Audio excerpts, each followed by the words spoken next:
Welcome to the Leadership Lovers Podcast. I'm your host, Will Gladhart, CMO at the Culture Think Tank. At the Culture Think Tank, we empower leaders with metrics that strengthen culture, drive performance, and return.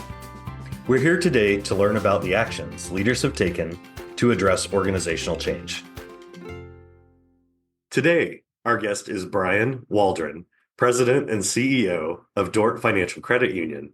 Thanks so much for taking the time to join us. Will, thanks for having me. I truly appreciate it. Absolutely. Let's begin by having you share with our audience a bit about yourself, your background, and your organization. Yeah, absolutely. Well, as you mentioned, Brian Waldron, President and CEO of Dort Financial Credit Union. I've been the President and CEO since March of 2022.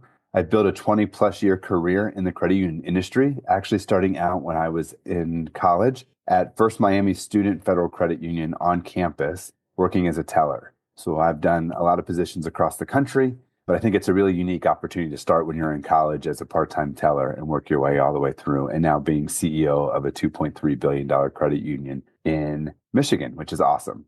Besides that, in my personal life, I am a father of 3 boys, 21 and twin 17-year-olds, and a dog dad to 4 dogs, and have been married to my wife for over 20 years. As you mentioned in some of our pre-conversations, it's never dull around the house. Never. So we'll be discussing 3 questions today. As a warm-up to start our conversation, would you share why you believe a healthy culture is critical? Well, I've built my career in management around employee engagement, right? I really feel like it's important for employees to feel engaged and create that work culture where employees feel empowered and that they can ask questions and then they can make decisions and they can lead the credit union forward. One of the biggest experiences I ever had early on in my career, the CEO came into one of our leadership meetings and said we were having some issues and we needed to lay off some staff.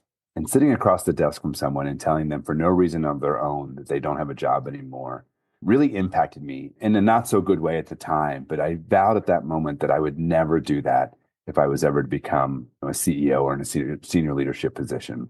I've kind of built my career around employee engagement, making sure employees are satisfied, because I truly believe that when an employee is engaged and they're happy, that they're going to provide the best member service or customer service, right? And so to do that and to change culture and to be a change agent for culture has been really important throughout my career. Yeah, I love hearing that. Often we see that leadership's actions and behaviors directly impact performance and connectivity and how people understand their role at an organization. Just as we kick off the next question, it's been our experience that leaders tend to struggle in 3 key areas: people, process, or profit. In your role as CEO, would you identify maybe one of these 3 areas that represented a cultural challenge within the organization? Well, I think people is always the challenge, right? Because people come from different walks of life. They come from different backgrounds. They come from different cultures based upon either where you live or where they've grown up or lived in their past. So I think people is just a really challenging effort. As the CEO, I think we need to understand the other 2 key factors, right? We obviously need to understand profitability and how that affects everything. But I think it's important to understand profitability and how it affects people, right? So going back to my original example where I sat across the desk and had to lay somebody off of no fault of their own, I believe in my heart, and I'm not speaking poorly of past leaders that I've had because there have been some really great ones, but I believe it's our key role as a CEO to understand profitability in the future, right? And to make sure we're looking out and making sure we have all those things so that we can provide the best employee culture. When I go back to understanding people, I want to meet them where they are, right? I want to challenge them. I want to understand. I want to be able to have a conversation. I think, one thing I've heard throughout my career as managers is we don't have enough people. And then, of course, I kind of chuckle, right? Because I look down at the numbers and I'm like, well, we could improve here. Or we could possibly improve there. And no one's working overtime. And when I look out the window at 5 o'clock, there's a rush to the car, right? And so to say you need more people, we need to challenge our people, right? To work harder, work smarter, but we need to give them the opportunity to do so. And if they really love what they do and where they work, they'll put in that extra effort. And then as we start to see those numbers go down or over time go up, then we can start thinking about adding to staff. And so but having that very transparent conversation is tough for a lot of leaders, right? We say, oh, we need more people. Yep, I understand. Let's do it, right? That's how you throw numbers or you throw people at numbers. I just don't think that's the right answer on the test. But I think people in leadership positions are so afraid to have the appropriate conversation or that tough conversation. But what I have found out throughout my career is if you're willing to have that conversation and teach and engage the staff, They're much more willing to listen and they truly appreciate the feedback. Yeah, no, I love that you address that because all the people, process, and profits really truly are wrapped together, but individuals understanding their role, how they're contributing to the organization, but understanding the communication and the messaging from you as the leader and Right. how you value them makes a huge difference. And I appreciate that thought about vulnerability and having those conversations or those hard conversations with staff that may not want to have, but at the end of the day, it's appreciated by all across the organization. Yeah, I do say in front of we have an all team meeting once a year, and there's over 400 employees that attend this, and I get to stand up in front of all of them, and I do get to be very honest with them and say, what keeps me up at night is making sure that you have a place that you can come to work every day, right? So that incorporates people, process, and profits. So it incorporates all three P's, and I think making sure that they're the center of my thought when we reach out to do that is really important. You kind of identified that people challenge. Was there a specific instance or a specific challenge within the organization? And if so, did that negatively impact the organization? Again, talking poorly about a past leader is not really my forte, right? And that's not my intention here. But I will say that people come from different backgrounds, right? So when I took over the organization, we did an employee engagement score and it came in fairly low. In fact, it was lower in all categories across the board and including all comparative statistics. Now, that wasn't to say we had bad leadership, but it was just a different type of leadership. The previous CEO had come up through the financial realm, right? So, chief financial officer into a CEO role. And in some of those ways, they're always challenged by more of the profit role, right? They're less engaged with the people. And that's just what I've seen across my career. However, I came up through more of a lending route, always been engaged with people, whether it was making people alone, talking to staff, and engaging and cross selling, things of that nature. So, people has really been my priority.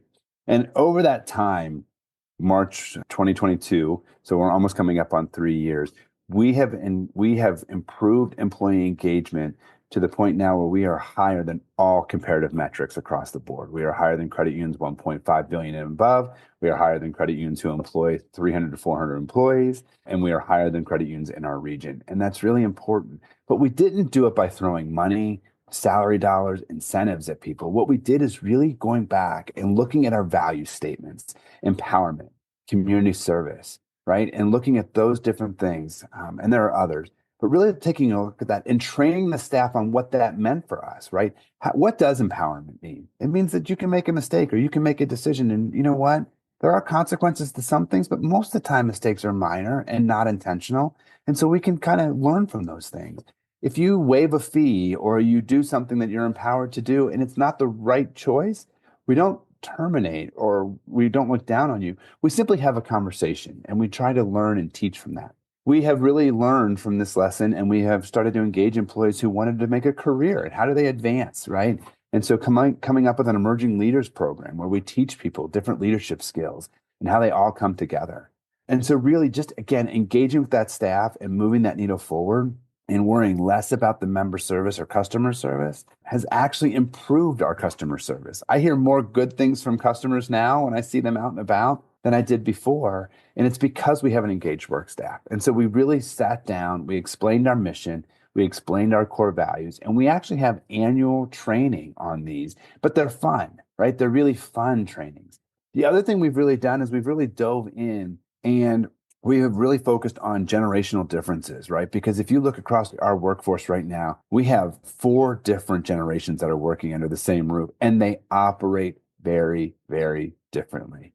And so we have generational training on how conversations affect each one of us and how we hear that or how we view that. And so, again, just taking our differences and really learning from them and leaning in has been awesome for our organization. Well, I always love it when I get a twofer from a leader, which is they address the problem, but then also they share how they identified it, how they made it turn it into a positive. And I think that's a Yeah. fantastic testament that you not only hear from your customers and people in the community that they've noticed a difference. They Yes. actually are feeling like the customer should. And their customer Yeah. experience journey is very different. As you noted, taking those steps to help employees understand their next steps in the organization, giving them an opportunity for leadership, whether they want to step into that or not, is huge. So, as we wrap up today, Brian, is there anything else you'd like to share for fellow leaders?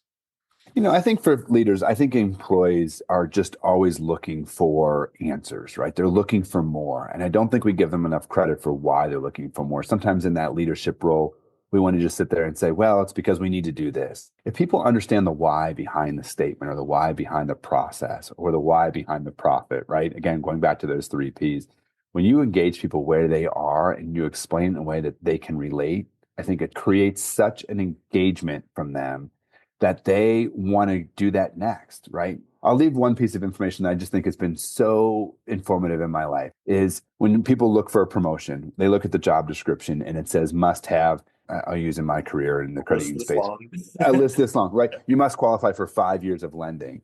Sometimes that can be really tough, especially if you have been in a branch or you've been a teller, or you've been more of a back office role, and you might not meet that qualification. So the other thing that we've done is we've created more kind of like a university type process where we will teach you how to do real estate lending, or we will teach you how to do car loans and things like that. And then that job description now says either you've completed 5 years of experience or you've gone through the Dort University of Lending. And let me tell you, when you can have a staff member get that promotion because the workplace provided them the next step, that is awesome. And so internally this year, we had over 76 promotions internally. We didn't have to go outside. And I'll tell you what, that speaks volumes, right? And not only does it talk to the people who got promoted or who received the promotion, but it talks to the incoming staff member saying, wow, this is a great place to work and I want to make a career here. And they will allow me to do so. And it's a really cool experience. Yeah, that's well, and I think that that wraps back in what you mentioned about some of that generational communication, Yes, generational training, but also that's a fantastic number, 70 plus individuals that internally were promoted because they were given the resources by the company to be able to that's do that. right. So, That's right. Brian, I've enjoyed having you on our Leadership Lovers podcast. Thank you again for your time and insights. Oh, I love being here. Thanks so much for asking me to be here. Thank you for joining us on the Leadership Lovers podcast. Find all our Leadership Lovers episodes on the Culture Think Tank website at www.theculturethinktank.com or listen on your favorite streaming platform. We'd love to hear from you about the challenges you have faced as a leader. Tune in weekly as we invite leaders to share their experiences in strengthening culture and performance, one action at a time.